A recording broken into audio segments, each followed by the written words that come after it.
त्यानंतर मी दुसरे वक्ते ॲडव्होकेट वसंत केदारे यांना सुद्धा विनंती करतो की आदरांजली वाहताना आपण कमी शब्दामध्ये कसं बोलाल हे फार महत्त्वाचं असणार आहे. कारण बनते आहे रिपब्लिकन नेते काकासाहेब कुंभारकर आहेत, मला सुद्धा काही बोलायचं आहे आणि असंख्य वक्ते आहेत.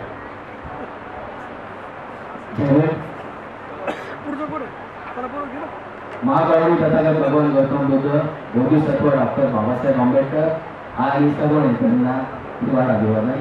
इथे बसलेले सर्व मान्यवरांना देखील जास्त काही बोलणार नाहीये, कारण काय की आपण बराच वेळ झाल्यावर आपण सर्वजण ऐकतात आणि तुम्ही जे ऐकताय यातच सगळं आलेलं आहे की आईंनी काय काम केलंय. आईंना मी प्रत्यक्षात कधीही भेटलो नाही, पण आढाव साहेब आमच्या विपुळी वकील संघटनेचे सदस्य आहेत, त्या माध्यमातूनच आमची ओळख आहे. जास्त ओळख नाही, मी त्यांच्या कधी घरी गेलो नाहीये. पण आईंबद्दल जेव्हा एवढं ऐकलंय त्या ऐकण्यामध्ये मला असं वाटतंय की आईचं कार्य हे खूप महान आहे आणि त्या कार्यामुळे जे काय वक्त्यांनी आतापर्यंत जे काय सांगितलं आणि आपण सर्वांनी ते शांतपणे न हलता न डोलता ऐकलंय, यातच आईचं कार्य दिसून येतंय. आई किती महान आहेत त्या.